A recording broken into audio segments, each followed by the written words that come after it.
Assalamu alaikum, everyone. Thank you for your patience. We are going to continue on today with the 26th flash, the 11th hope, on page 303. The link has been posted, and let's start. أعوذ بالله من الشيطان الرجيم بسم الله الرحمن الرحيم ربي اشرح لي صدري ويسر لي أمري واحلل عقدة من لساني يفقهوا قولي لا إله إلا أنت سبحانك إني كنت من الظالمين وصلى اللهم على محمد وعلى آله وصحبه أجمعين والحمد لله رب العالمين آمين. 11th Hope, page 303, Treatise for the Elderly.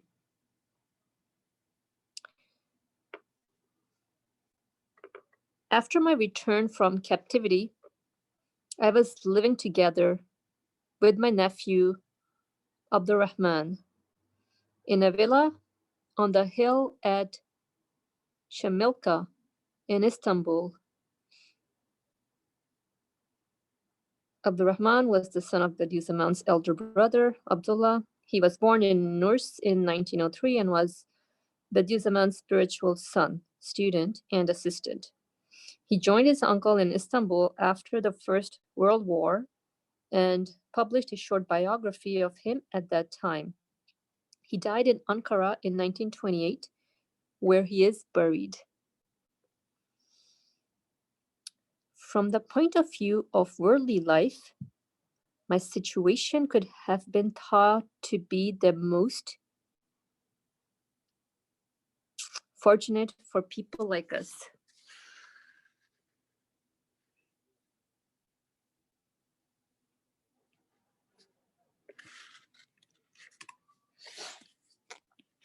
For I had been saved from being a prisoner of war, and in the Darul Hikmat, we were being successful in propagating knowledge in an elevated way, suitably to my profession,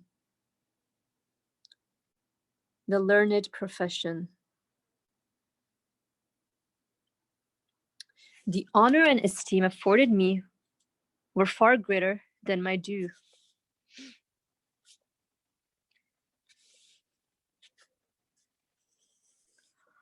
I was living in Çamlıca, the most beautiful place in Istanbul.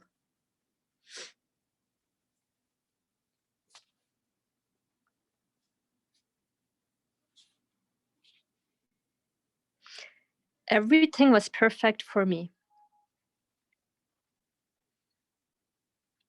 I was together with the late Abdurrahman, my nephew, who was extremely intelligent and self-sacrificing, and was both my student and servant and scribe and spiritual son.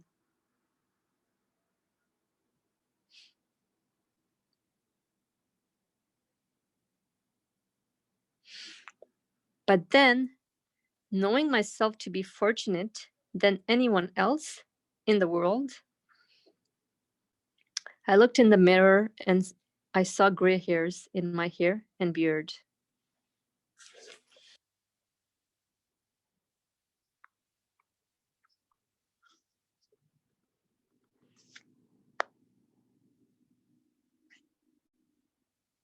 Suddenly, the spiritual awakening I had experienced in the mosque in Kosturma while in captivity recommenced.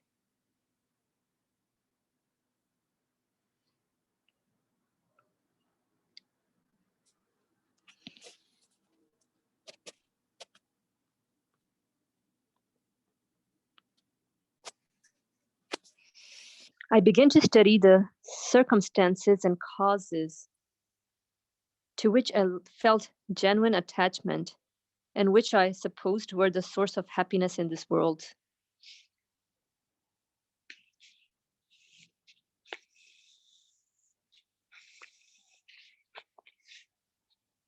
But whichever of them I studied, I saw that it was rotten. It was not worth the attachment. It was deceptive.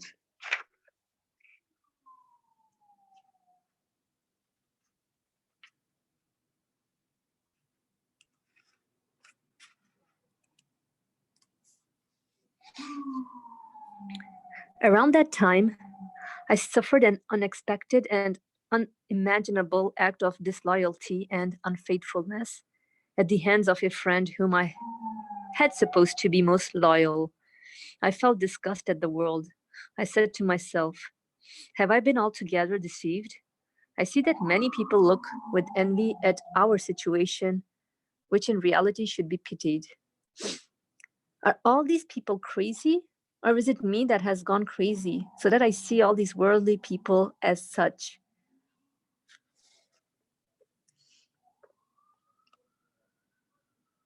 Are all these people crazy, or is it me that has gone crazy so that I see all these worldly people as such? Anyway, as a result of this severe awakening caused me by old age, first of all, I saw the transitoriness of all the ephemeral things to which I was attached.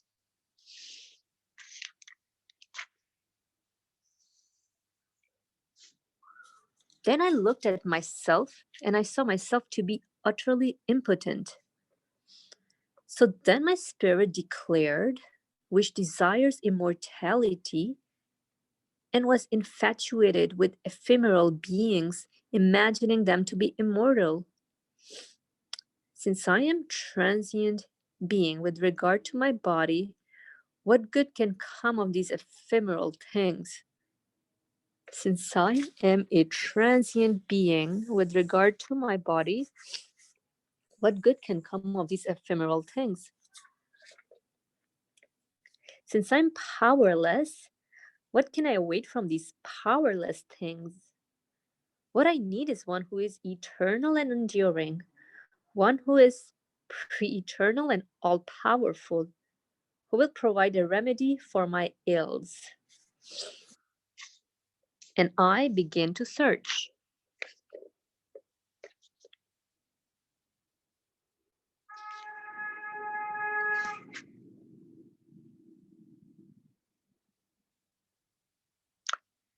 Then before everything, I had recourse to the learning I had studied of old.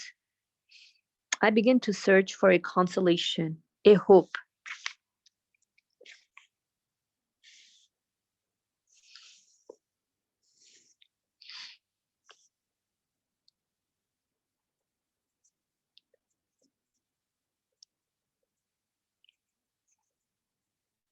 But unfortunately, up to that time, I had filled my mind with the sciences of philosophy as well as the Islamic sciences, and quite in error had imagined those philosophical sciences to be the source of progress and means of illumination.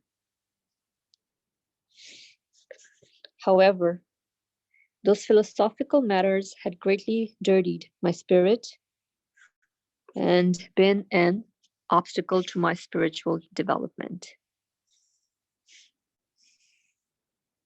Suddenly, through Almighty God's mercy and munificence, the sacred wisdom of the all-wise Quran came to my assistance.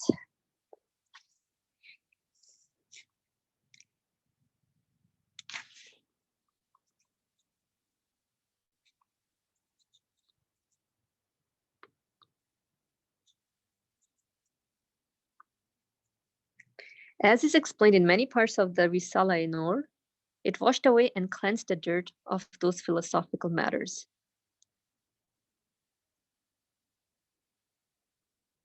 The sacred wisdom of the all-wise Quran came to my assistance. It washed away and cleansed the dirt of those philosophical matters. For instance, the spiritual darkness arising from science and philosophy plunged my spirit into the universe. Whichever way I looked, seeking a light, I could find not a gleam in those matters. I could not breathe, and so it continued until the instruction in divine unity given by the phrase from the all-wise Quran. There's no God but He. There's no God but He. Dispersed all those layers of darkness with its brilliant light,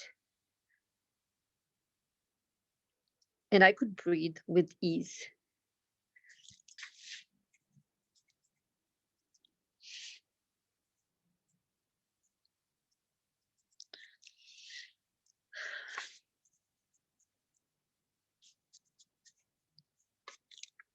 But relying on what they had learned from the people of misguidance and philosophers, my soul and Satan attacked my reason and my heart.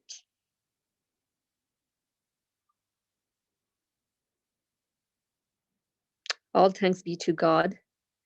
The ensuing debate with my soul resulted in the victory of my heart.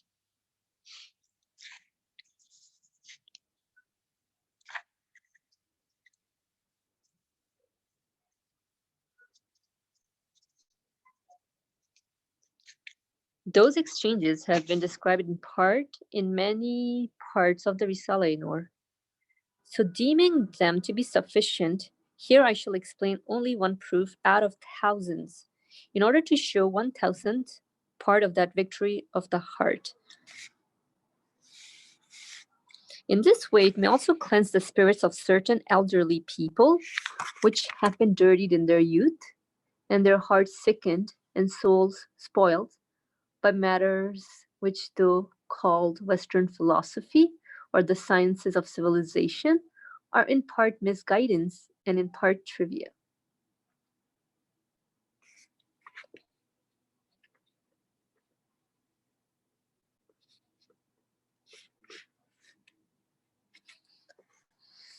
And through divine unity, they may be saved from evil of Satan and the soul. It is as follows.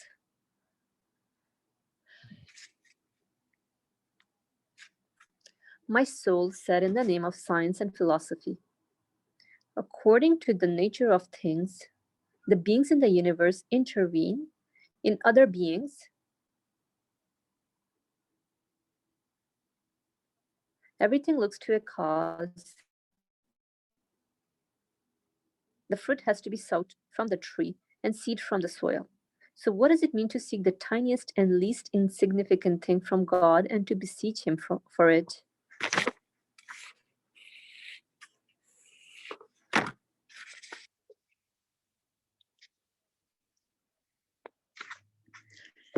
Through the light of the Quran, the meaning of divine unity then unfolds it in the following way. Like the greatest thing, the tiniest and most particular proceeds directly from the power of the creator of the whole universe and emerges from his treasury. It cannot occur in any other way.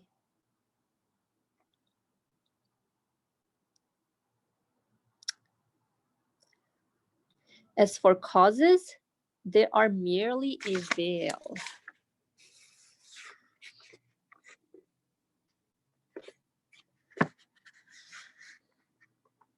For in regard to art and creation, sometimes the creatures we suppose to be the smallest and least important are greater than the largest creatures.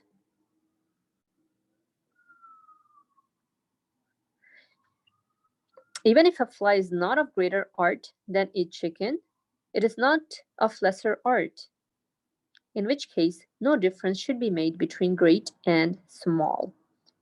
Either all should be divided between material causes, or all should be attributed at once to a single being.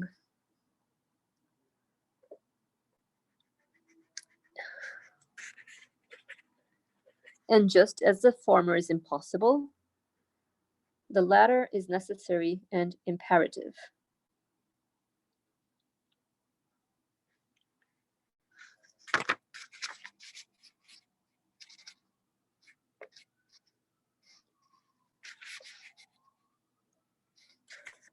For if beings are attributed to a single being, that is to a pre-eternal, all-powerful one.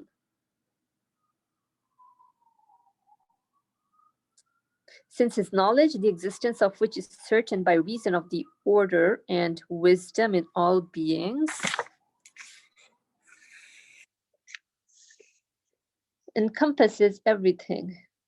And since the measure of all things is determined in his knowledge, and since observedly beings which are infinitely full of art continuously come into existence from nothing with infinite ease, and since in accordance with innumerable powerful evidences that all-knowing, all-powerful one is able to create anything, whatever through the command of be, and it is, as simply as striking a match, and as is explained in many parts of the risale-i, and proved particularly in the 20th letter and at the end of the 23rd flash, he possesses unlimited power.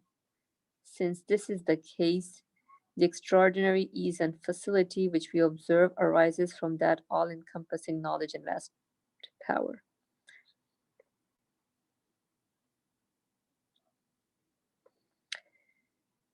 And since the measure of all things is determined in his knowledge, and since observedly beings which are infinitely full of art continuously come into existence from nothing with infinite ease, and since in accordance with innumerable powerful evidences that all-knowing, all-powerful one is able to create,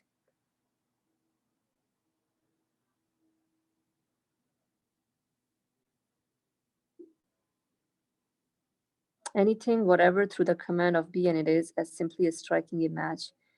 And as is explained in many parts of the risale-i, and proved particularly in the 20th letter, and at the end of the 23rd flash, he possesses all unlimited power. Since this is the case, the extraordinary ease and facility which we observe arises from that all-encompassing knowledge and vast power. For example, if a special solution is applied to a book written in invisible ink,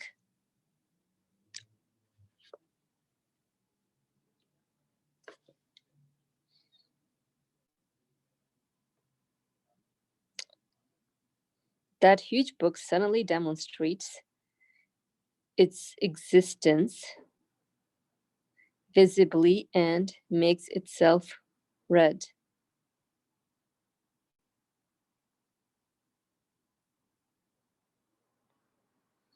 In just the same way, the particular form and appointed measure of everything is determined in the all-encompassing knowledge of the pre-eternal, all-powerful one.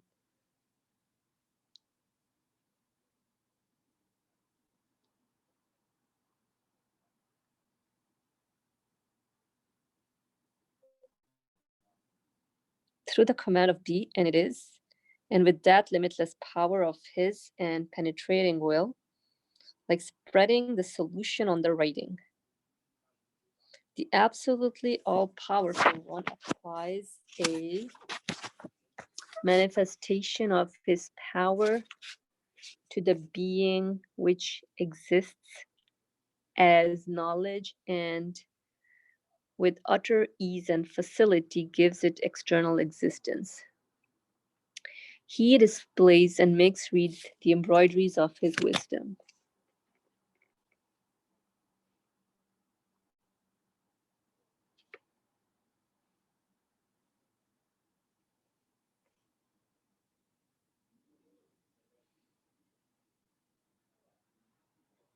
If all things are not altogether attributed to that pre-eternal, all-powerful one, the one knowing all of all things, then as well as having to gather together in a particular measure from most of the varieties of beings in the world, the body of the tiniest thing like a fly, the particles which work in that tiny fly's body, will have to know the mysteries of the fly's creation and its perfect art in all its minutest details. For as all the intelligent agree, natural causes and physical causes cannot create out of nothing. In which case, if they do create, they will gather the being together.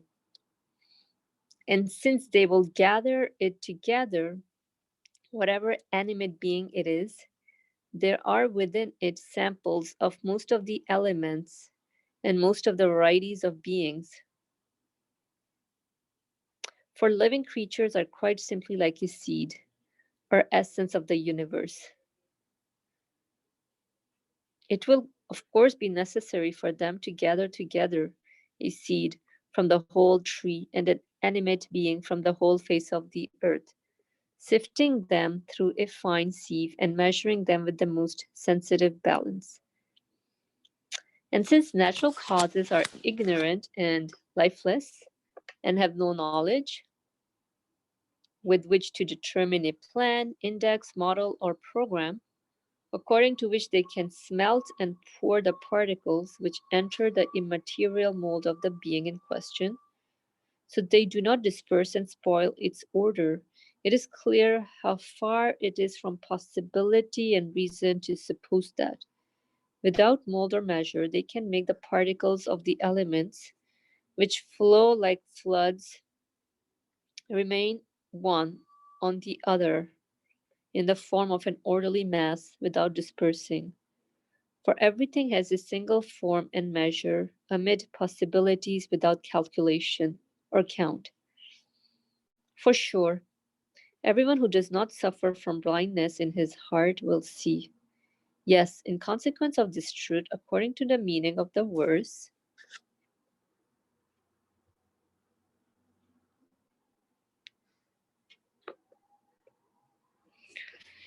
those on whom you call besides God cannot create even a fly if they all met together for the purpose. Those on whom you call besides God cannot create even a fly if they all met together for the purpose. Quran chapter 27, verse number 73. If all material causes were together, and if they possessed will, they could not gather together the being of a single fly and its systems and organs with their particular balance. And even if they could gather them together, they could not make them remain in the specified measure of the being. And even if they could make them remain thus, they could not make those minute particles. And even if they could make them remain thus, they could not make those minute particles, which are constantly being renewed and coming into existence and work regularly and in order.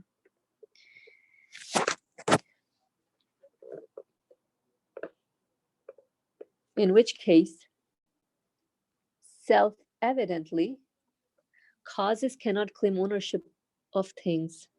That is to say, their true owner is someone else. Indeed, their true owner is such that, according to the verse, your creation and your resurrection is as a single soul. Your creation and your resurrection is as a single soul. Quran chapter 32, verse number 28. Your creation and your resurrection is as a single soul. He raises to life all the living beings on the face of the earth as easily as he raises to life a single fly.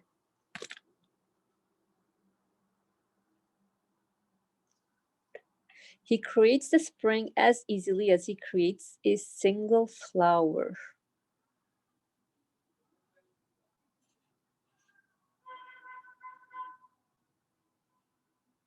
For he has no need to gather things together, since he is the owner of the command of be and it is, and since every spring he creates from nothing the innumerable attributes, states, and forms of the innumerable beings of spring, together with the elements of their physical beings. And since he determines the plan, model, index, and program of everything in his knowledge, And since he determines the plan, model, index, and program of everything in his knowledge, and since all minute particles are in motion within the sphere of his knowledge and power, he therefore creates everything with infinite ease as though striking a match. He therefore creates everything with infinite ease as though striking a match. And nothing at all confuses its motion so much as an iota. And minute particles are like a regular, disciplined army in the same way that the planets are an obedient army.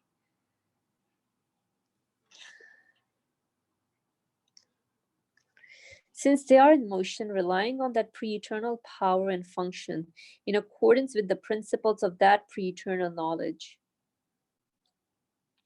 those works come into existence in accordance with the power.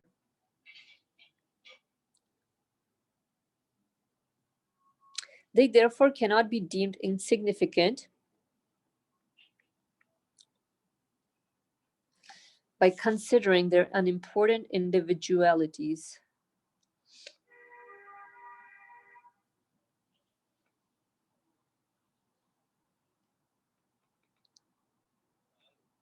For through the strength of being connected to that power, a fly can kill off Nimrod, and an ant can destroy the Pharaoh's palace, and the minute seed of the pine bears on its shoulder the burden of the pine tree as tall as a mountain.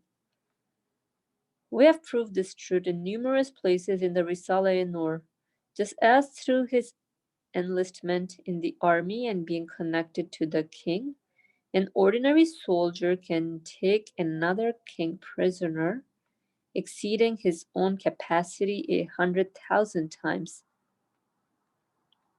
So too, by being connected to pre-eternal power, all things can manifest miracles of art exceeding the capacity of natural causes hundreds of thousands of times. In short, the fact that all things come into existence with both infinite art and infinite ease shows that they are the works of a pre-eternal, all-powerful one, possessing all-encompassing knowledge.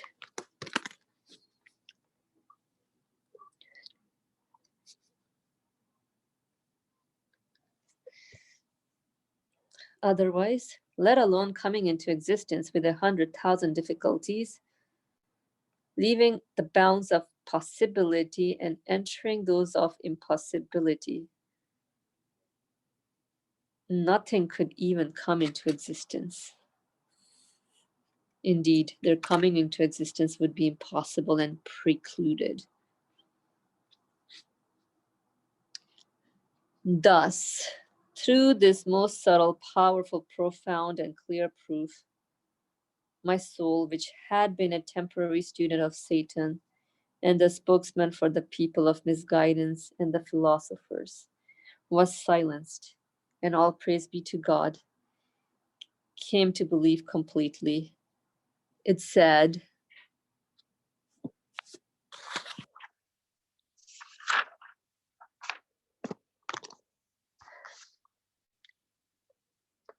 yes, what I need is a creator and sustainer who possesses the power to know the least thoughts of my heart and my most secret wishes, and as he will answer the most hidden needs of my spirit, so he will transform the mighty earth into the hereafter in order to give me eternal happiness, and remove this world and put the hereafter in its place, and create the heavens as he creates a fly, and as he fastens the sun as an eye in the face of the sky,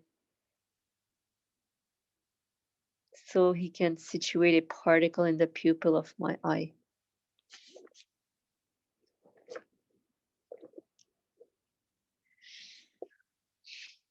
For one who cannot create a fly cannot intervene in the thoughts of my heart and cannot hear the pleas of my spirit. One who cannot create the heavens cannot give me eternal happiness, in which case my sustainer is he who both purifies my heart's thoughts, and like he fills and empties the skies with clouds in an hour, so he will transform this world into the hereafter, make paradise, and open its door to me, bidding me to enter.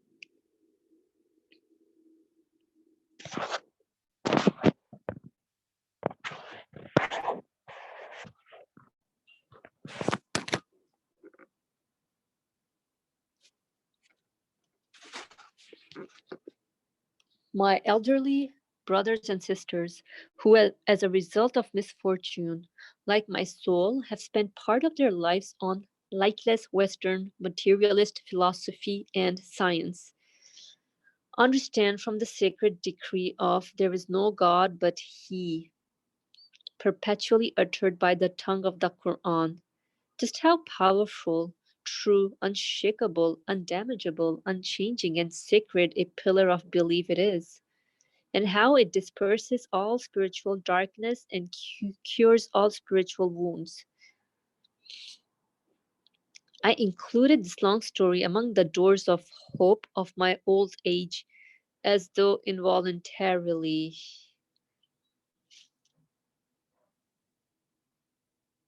I did not want to include it. Indeed, I held back from doing so because I thought it would be tedious. But I have to say that I felt compelled to write it. Anyway, to return to the main topic.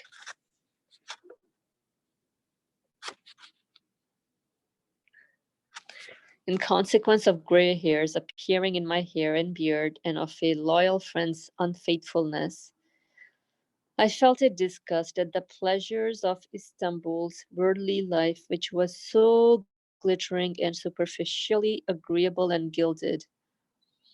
My soul searched for spiritual pleasures in place of the pleasures with which it was obsessed.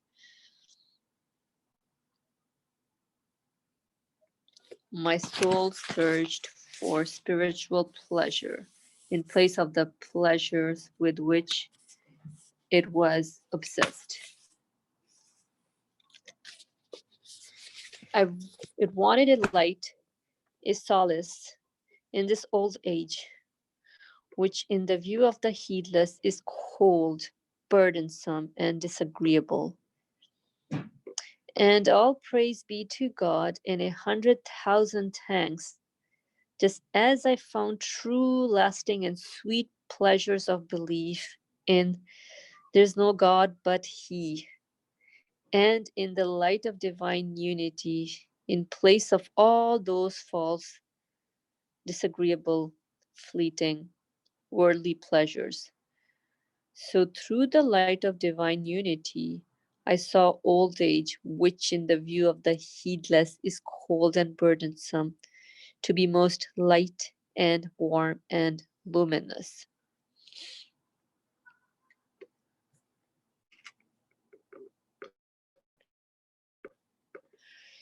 O you elderly men and women, since you have belief, and since you pray and offer supplications which illuminate and increase belief, you can regard your old age as eternal youth. You can regard your old age as eternal youth, for through it you can gain eternal youth. The old age, which in truth is cold, burdensome, ugly, dark, and full of pain, is the old age of the people of misguidance. Indeed, their youth as well.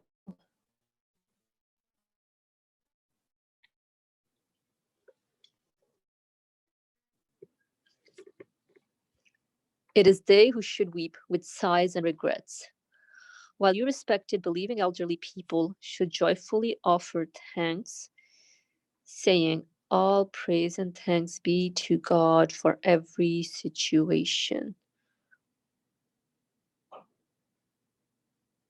this concludes the 11th hope.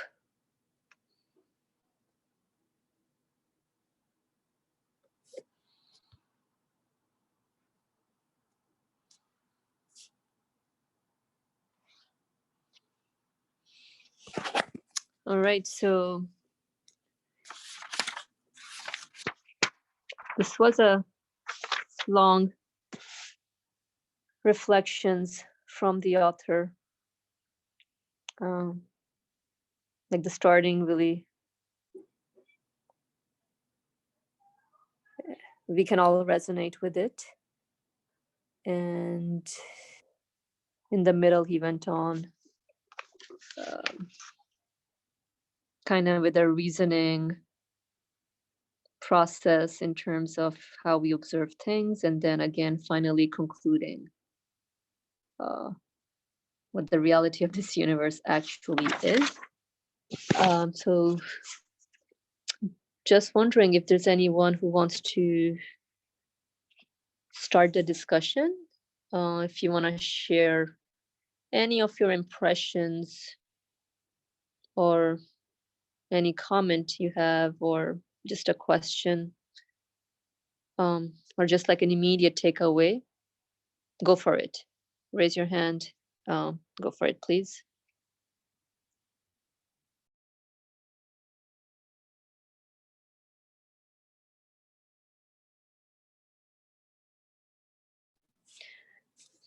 Okay, so while everybody's thinking, we can go paragraph by paragraph.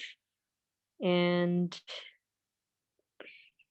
I mean, the starting is very intriguing, I would say.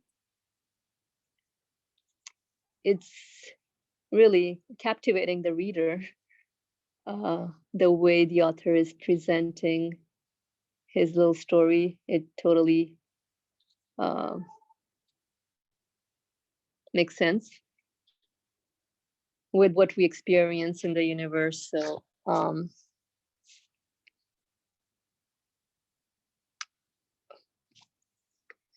this, we can start with the second paragraph, the part where he says, like he had like a spiritual awakening, as in he realized that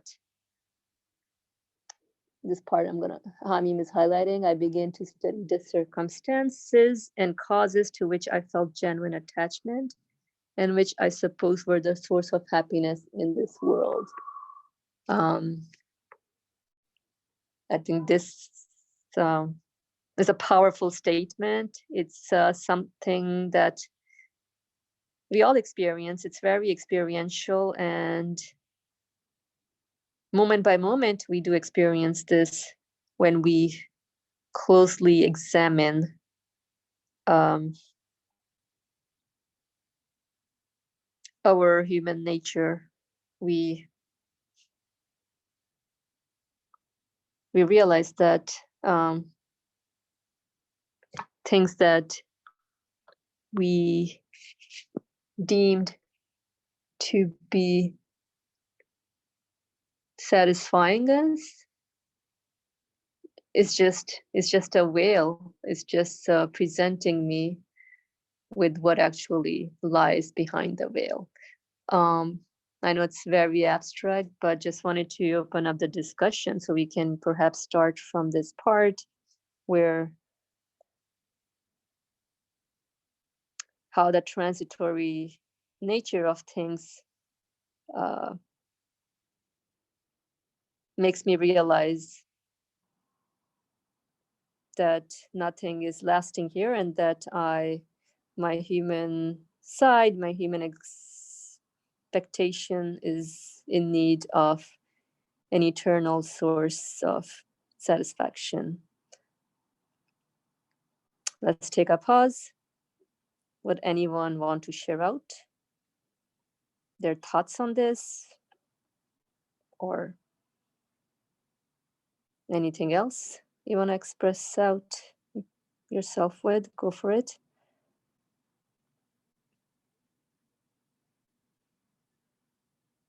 Beza, go ahead, please. Assalamu alaikum. So there's a lot going on in a way in this reading, so I'm just trying to zoom in on particulars because I get lost otherwise. So in the beginning here, one thing that attracted my attention, this the spiritual awakening that you highlighted for us. I guess the opposite of that would be some sort of sleep or some sort of lack of awakening. And it seems the author is tying the spiritual awakening to the relation, becoming aware of the relationship between happiness, I guess, and the things, or the things that he attaches, the things that I attach my happiness to in this world. And it seems as if the gray hairs in his hair and beard are just like the instigators for a moment, and then the disloyalty that he experiences kind of pushes him further as he is going through this study of the relationship between things.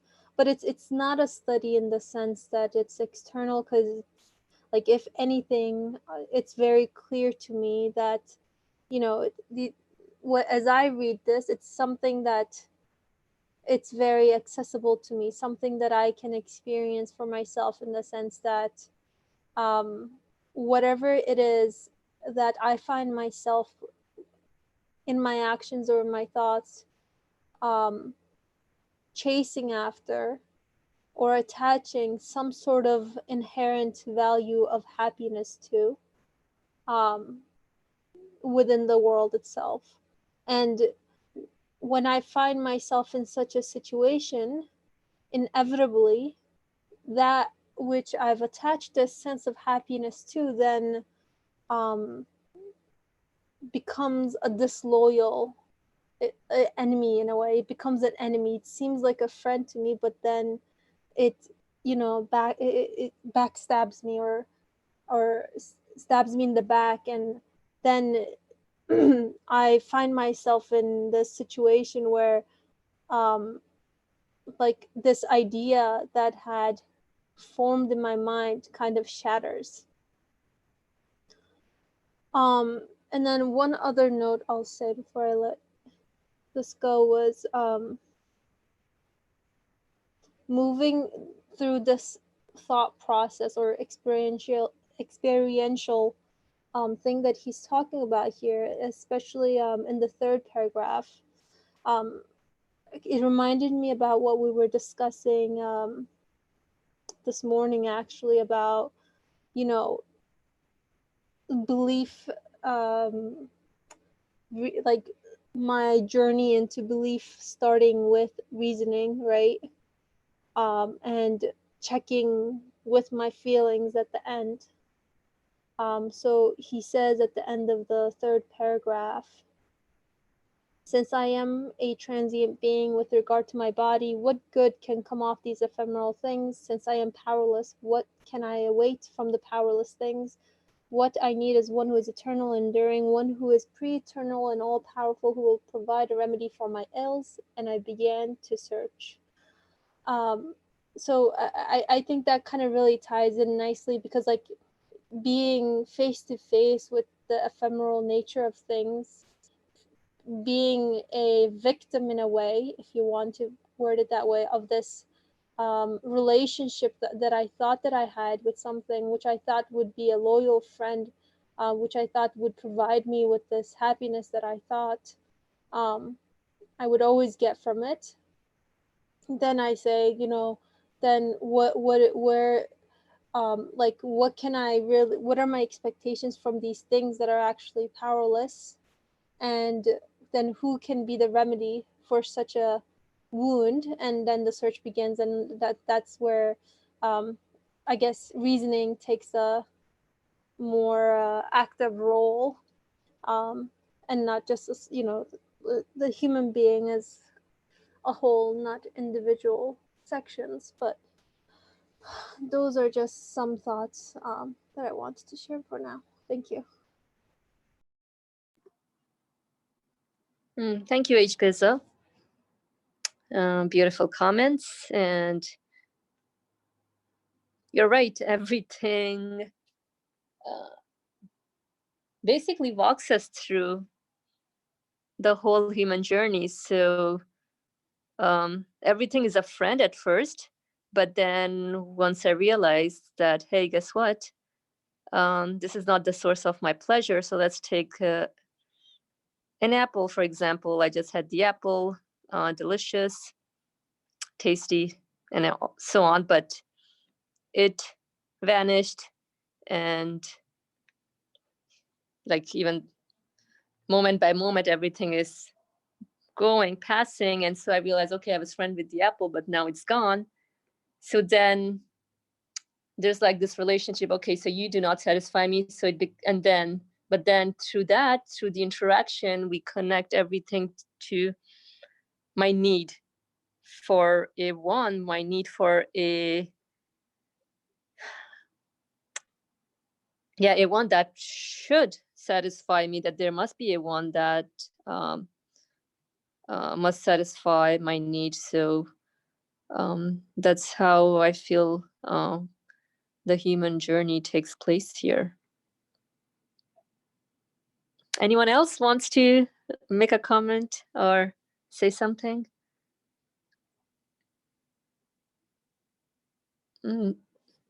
Those of you who joined in, we're reading from the 26th Flash, page 303, 304. Feel free to express yourself out.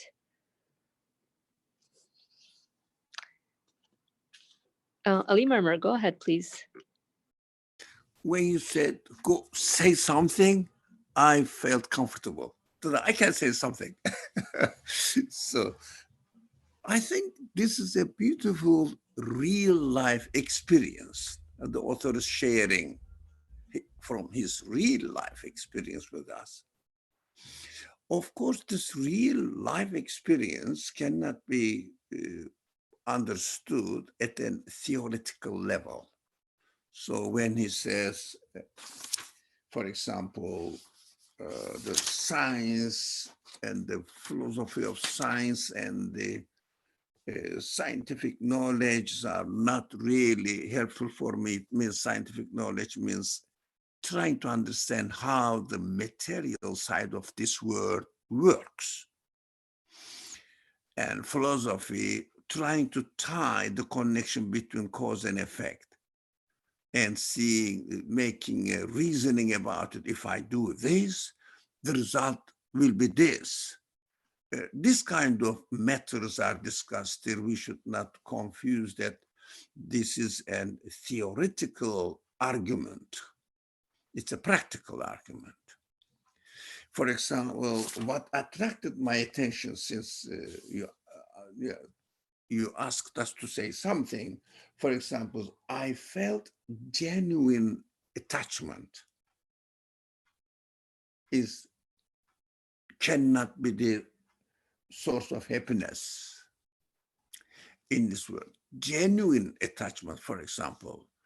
And also I can see the parallel between loyal friend being unfaithful. It means, as Hatice H. Beza touched upon this subject, loyal friend is this word, a loyal friend in this world. But because I am in contact with it, I interact with it, and when I need something, mostly, especially the word, satisfy my bodily needs. And it is a royal friend, but it is unfaithful. Unfaithful. Why? Because when I really want this friend to be with me, as long as I want, it leaves me behind. And so I had to take care of my own needs now without the help of this loyal friend, because human beings cannot but think the future, think of the future. For example, everybody comes to the conclusion that, look, my life is going every day, departing me. I said, look, you were very friendly, very loyal to me. Now, where have you gone? Come on, you left me alone here. It is really a good sign that I should not have a genuine attachment to this loyal friend, because loyal friend inherently is unfaithful to me. That is a beautiful connection. I said that I have to share this one, since I felt within myself, yeah, this loyal friend is unfaithful. He cannot join me into the desires that extends into eternally, actually, eternity, endless desires. It says, no, I am here. Every day is going. Every day is going. Although when I was experiencing it, it looked like a loyal friend answering my needs. But in fact, my human expectations are not really met by this apparently and transient loyal friend. That's why he says, I lost my faith in this world. It doesn't mean that we should have nothing to do with this world. Of course, we should not have any genuine expectations by attaching our expectations to this world. The solution, of course, the author here is discussing about the solution. He says, La ilaha illahu, there is no God but He. If you notice that he doesn't use La ilaha illallah, that is also interesting. Because why? It prefers the ambiguous structure of this very, very fundamental phrase in the teachings of the Quran. Why the ambiguous one rather than naming it? La ilaha illallah, there is no God but God. But he says, no, there is no God but He. Why? I felt that this is a deliberate choice. Why? Because, yes, this word seems to be very friendly with me. Yeah, correct. When I study, I discover lots of things and benefit from it, but they are not really faithful to me. Now, they are not accompanying me into my expectations. So there must be something else. Something else. That's why something else is important. That's why I felt the author is chosen this phrase. This something else is described in this phrase as He or it. There is no God but it. It means that's something else. So attach your heart to that something else and search for it. What can it be? And then he says, I started searching for it. I understood that this word cannot act on its own power, on own knowledge, doesn't have it, doesn't really give existence to anything. But I experience in this world that the things are coming into existence as a result of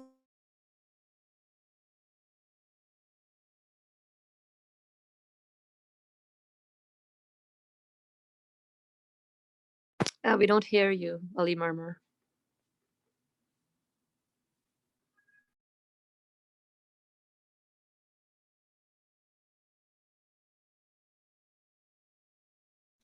Ali Marmar, I think you're having some connection issues. The author is searching what is the nature of this he or it. Well, in Arabic, you can say it as well for who. So, or it, that must be something else. That something else is a one, or this something else must be a thing which gives existence, which functions as a sort of existence in an extremely wonderful way. How? Everything is coming into existence, as the author said, putting a substance, a kind of, I don't know, material, chemical, on a page at once, all meaningful sentences suddenly appears. You don't have to write. Really, it's an interesting example, very interesting example. We don't see that the universe, I don't know whether I will really be able to present this case clearly. I don't see the universe is like writing a book. No. In its completeness, within a perfect order and balance and meaningful way, suddenly coming into existence, all the things at the same time. Yeah, constantly, my friend says here, at the same time. So this he is a very wonderful thing, whatever it is. Very wonderful. It is able to know what is happening and to know what this thing is going to bring into existence, and also as far as his knowledge, power, and practice of his qualities, practical side of his qualities, is not taking time. I can trust in this thing that gives existence to the universe in an extraordinary way, rather than the world that I'm living in, which seems to be loyal to me, but I have to attach myself, my heart, my expectations to the one who is able to do it at the same time with no limitation whatsoever. It means that one can satisfy my expectations. It means we, in our discussions and in our gatherings, let's say, we always use this as a source of existence, my source of existence, the source of existence of my expectations, my need. This source of existence can be and must be the only source which is faithful to me. It can accompany me because it is beyond limitations. Because I understand from the universe that it is the one who is beyond the limitations of this world, and also is the source of existence of this world. He can be my friend. So the text concludes, as far as I can follow from the readings. And for example, a verse is narrated here, quoted here: your creation and your resurrection is a single soul. These are all explanation of the phrase, this world cannot be the source of satisfaction for me, but the one who is giving existence to this world can be. Only that one. And this one cannot be within the universe, because the whole universe is transient and unfaithful to me.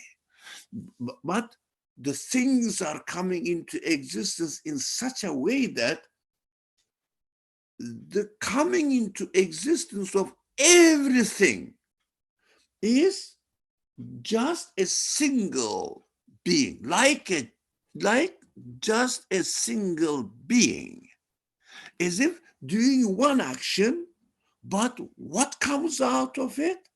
One action. Whole universe with its all perfections.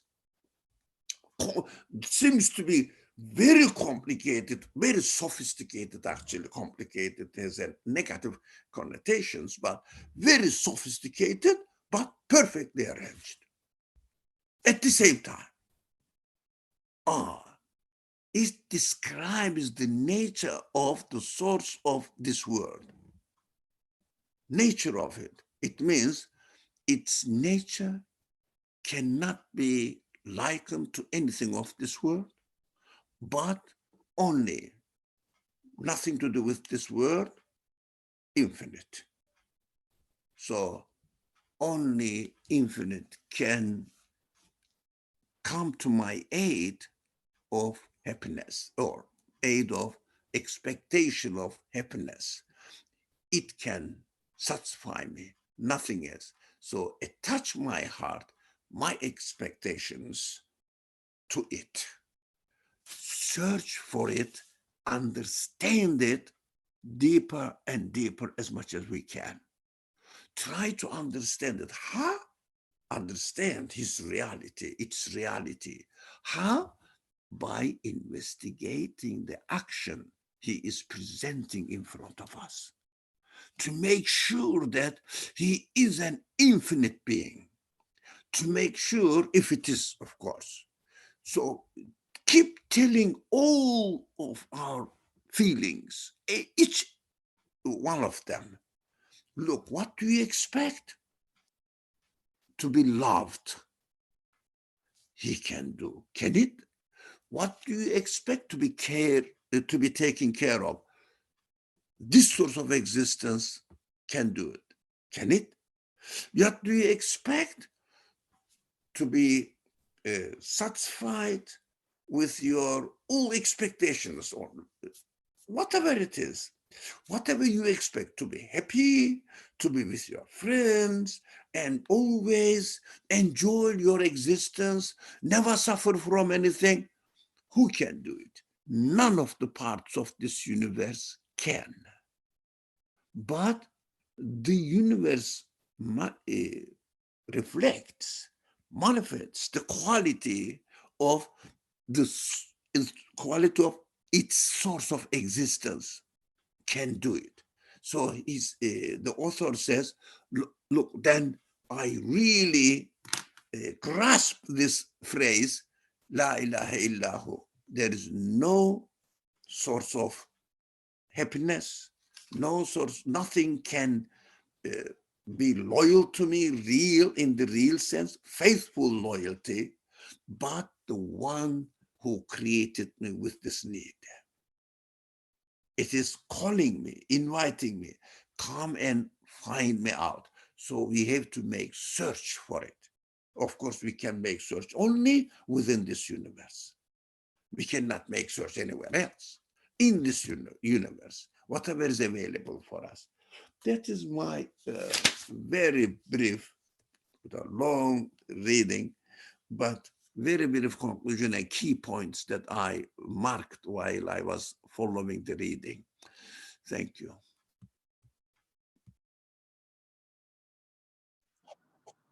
Thank you for elaborating on this and the verse, because I was also trying to make sense a little bit of the verse. And like everything is just the existence itself everything is coming into existence at once. And therefore your creation and your resurrection is as a single soul. Like I can't even define it, like in terms of how things are just happening, things are brought into existence. And in the analogy, let's say the painting, the artist is continuously painting And I'm also within the painting, so I'm experiencing existence within the painting, and everything that I encounter, everything that I'm presented with, all the beautiful art qualities and so on, there must be an artist behind it, and that's the one that the human being seeks at the end of the day, because we recognize that created things or anything that is part of the universe, or in the analogy of the painting, and I'm inside the painting, so anything within it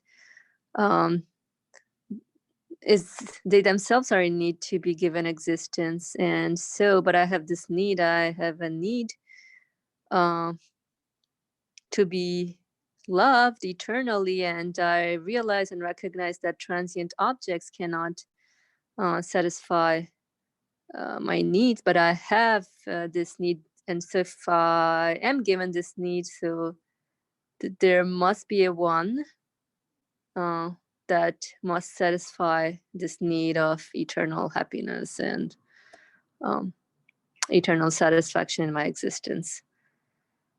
So this verse from Quran chapter 32 verse 28 makes a little more sense in terms of how creation is happening, or basically how should I make sense of my existence here. So yeah, like it also then, I mean, these analogies, at least for me though, it helps me, like it becomes like a formula through which to live by or just be aware of. And with that, another sentence that is striking here was, after this verse, the next paragraph just talks about, he therefore creates everything with infinite ease as though striking a match. And I was thinking, like, how existence is happening, it's just all at once.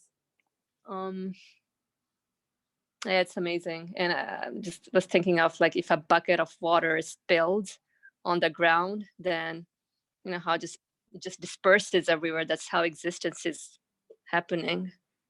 And just some thoughts to share from my end here, but let's see if anyone wants to add something or has a comment or question. Feel free to raise your hand. Yeah, definitely there's a lot going on here. I agree with HBeza. It's it's an interesting piece.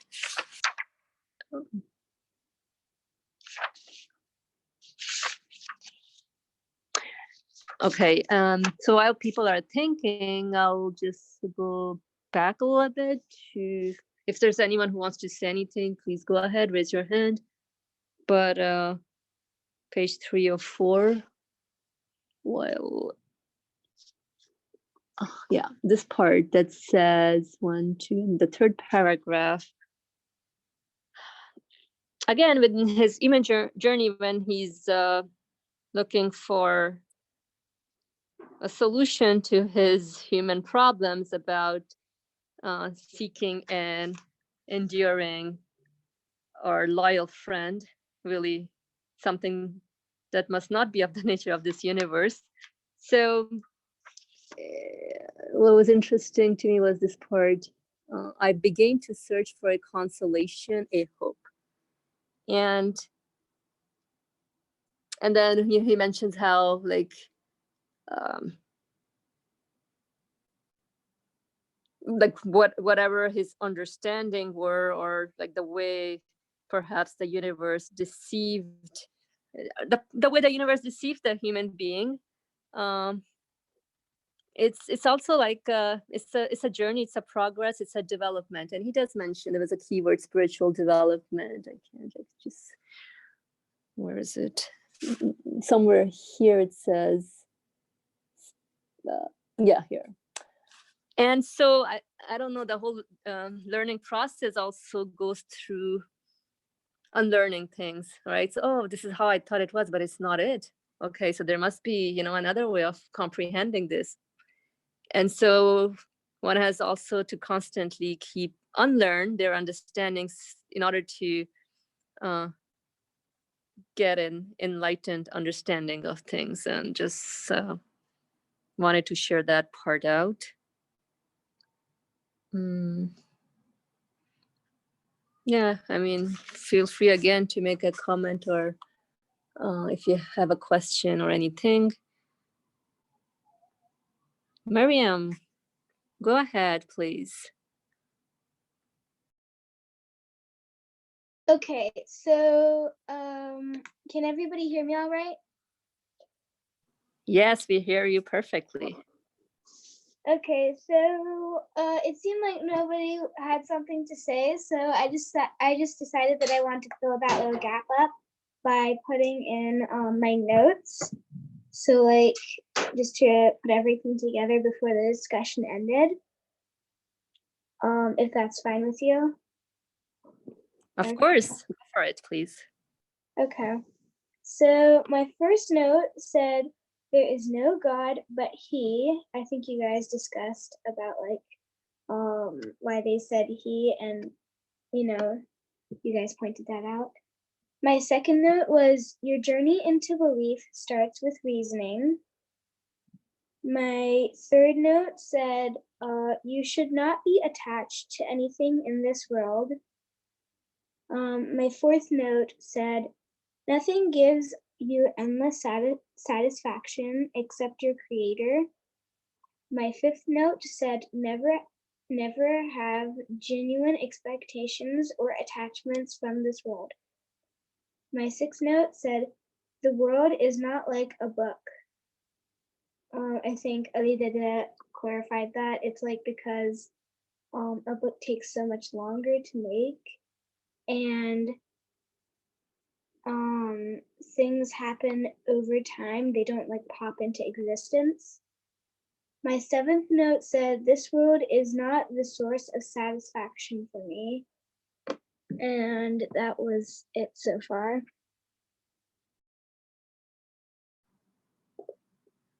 Oh, thank you. That is wonderful.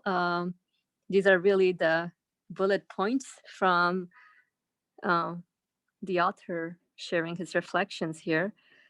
Yeah, you got it in terms of the genuine attachment. Definitely, like the way we go on living here, we are attached to things. I mean, we all have like loved ones, siblings, family that we are attached to, but you know, people grow up, they disperse around, and you grow up and you got your own things to do, and then really it makes you realize that the universe cannot be the source of existence of this genuine love or expectations that I desire. That was good. And while you were speaking, I was also thinking about the analogy of the book that you shared. Yeah, you know, and I was thinking that like I like to think of things in terms of life. Like, oh, the universe can be a live book, but for me, it's like I'm walking in it. So I'm reading the book as it goes along. But like, I mean, I don't know. That's how I was taking it as, like it's sort of live book that I'm reading because I'm like walking in it. But I don't know. I'll have to think a little more on this. But what you shared made me a little ponder more over this. So thank you, Miriam. And Ali Marmer, go ahead, please. Oh, thank you. You remind me that we are I'm walking through the life, but at the same time, life is transient. But, going together with my life in this world, remind me an example of a person who is flying in the airplane, and airplane carries its way. it as the universe is an airplane, it's an analogy, and universe is being created continuously, changing. Yeah, airplane also is changing its location only. That's an example, of course. So the example cannot be perfect. But one side, it's continuously changing, continuing its journey. The universe is continuing its journey as well. But I am walking in it. I think that I am free. I'm going backwards, forwards, to the right side, left side, as if I am acting freely. Yes, I am. It's not wrong. But airplane is taking me wherever I go. That's a good analogy to see that, look, we are here.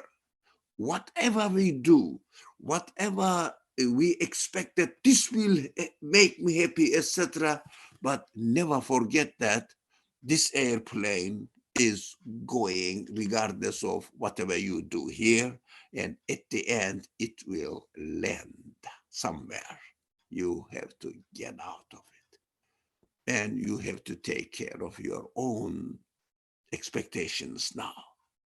Airplane leaves you alone. That is what the author is trying to share his feelings about the reality of this world.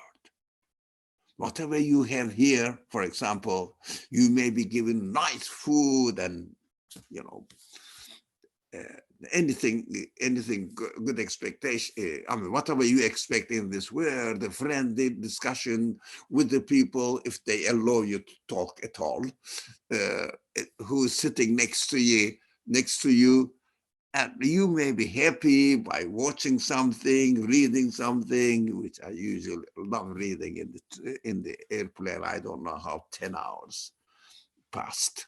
So it is a good opportunity for me because there are not many other attractions of my attention here in that, in the airplane. That is beautiful for me.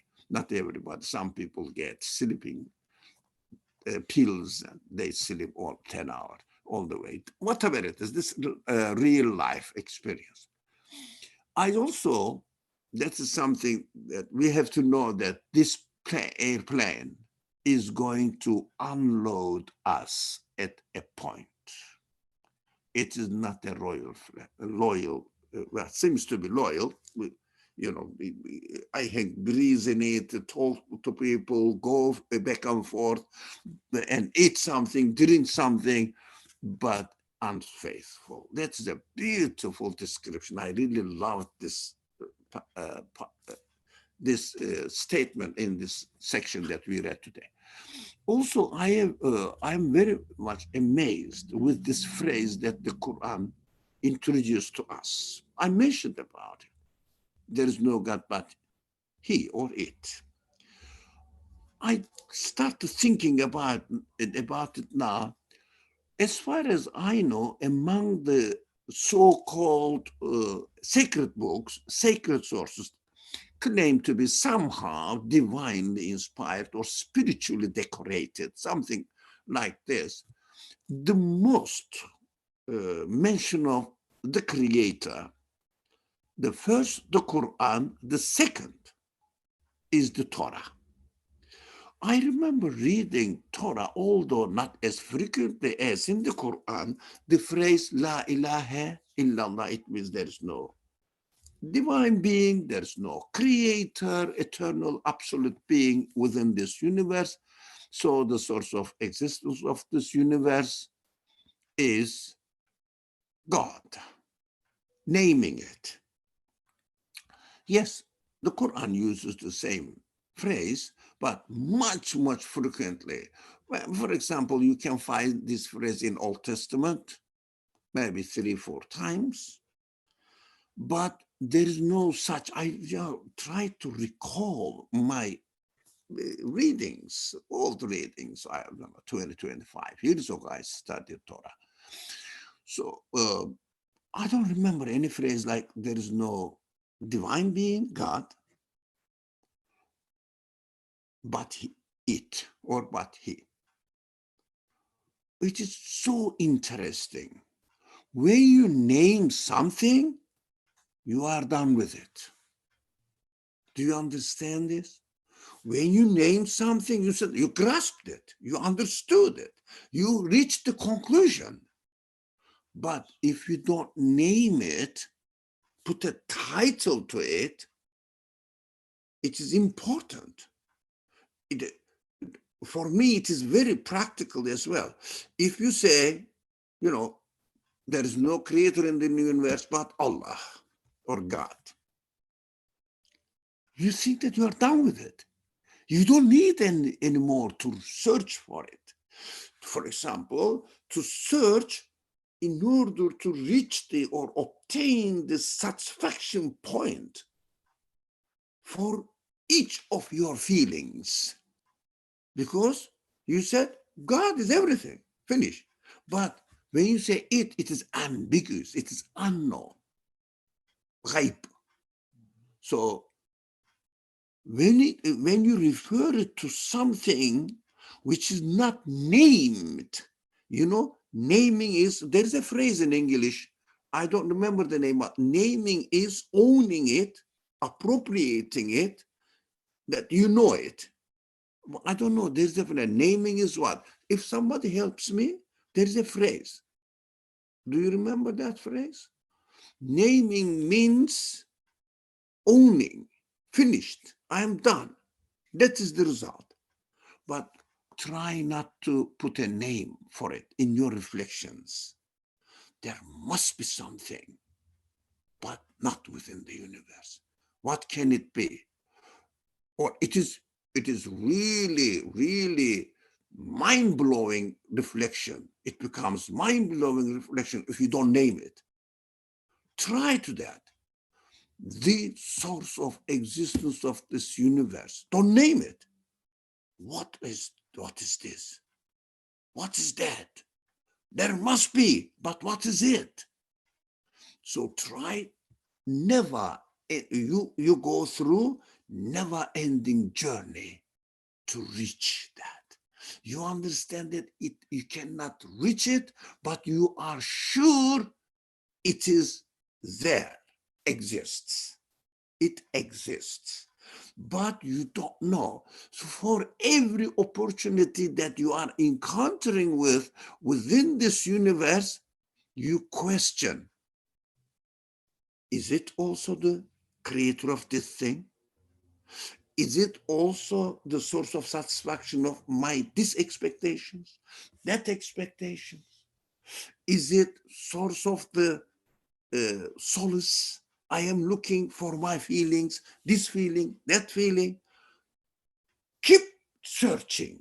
So this phrase is so beautiful, provides the opportunity for you with never-ending process of reflection, searching, and trying to get closer and closer in recognition of his reality of existence.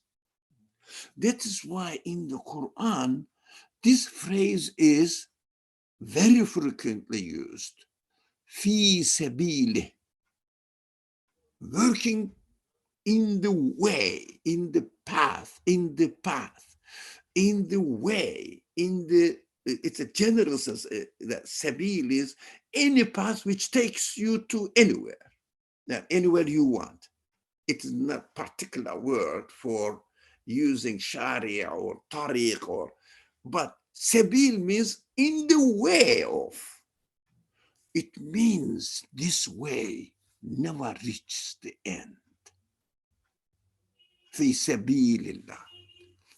In the way of God. It means we are always in a way to carry on our life journey, which there is no end within this universe. So the sabil, the word sabil is also current. It means current.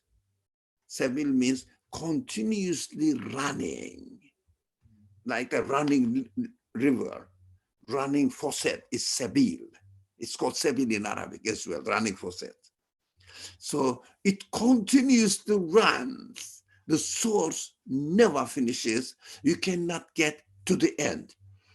But that is why when you reflect, when I reflect, or I'm sharing my feelings with you and transferring my feelings to you, when you reflect, try not to name it. Be in the way of search for it. It's a beautiful method that it always keeps you awake. That this thing, let me get to know it better. But it is a beautiful way of reflecting, actually. Assalamu alaikum. Thank you. I think the time is up as well. Thank you. Yeah, no, this is great. It's like an ongoing journey. We're like flowing rivers in search of a one that provides us with eternal existence and eternal happiness. So just by the time, you know, how they say, we think that, oh, I thought I knew him or her, but no, you don't. Same thing with us. I thought I knew myself, but no. We're constantly developing, growing. It's amazing, actually. It's an interesting endeavor and journey. Yes, I'm excited with this. Thank you. I'm just going to check in if there is any last minutes impressions from anyone. I will give in a couple of seconds.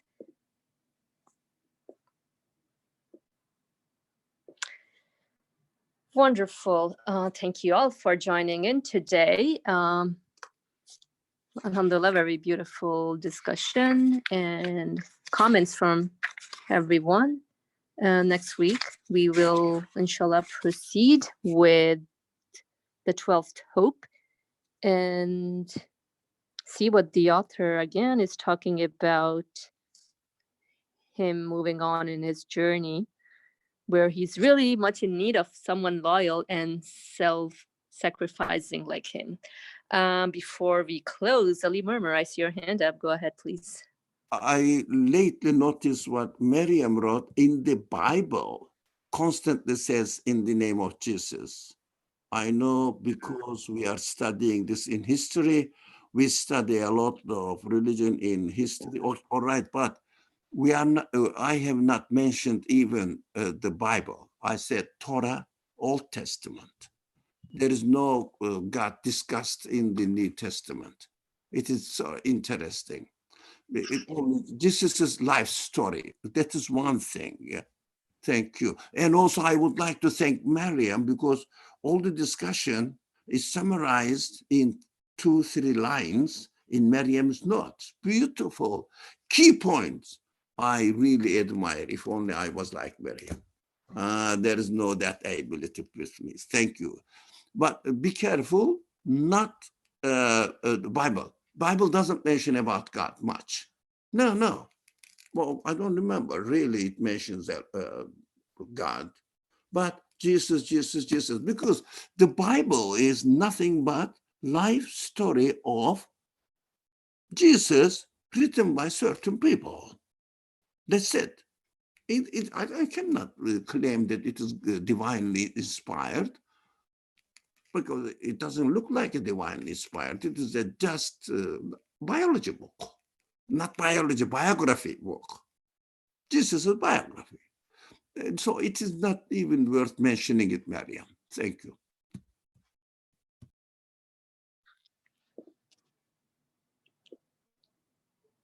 Alrighty, thank you very much.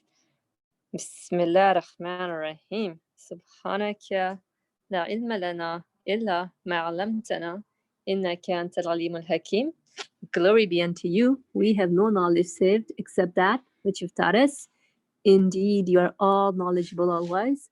Wa akhiru da'wahum alhamdulillahi rabbil alameen. Bi hurmati Surah al-Fatiha.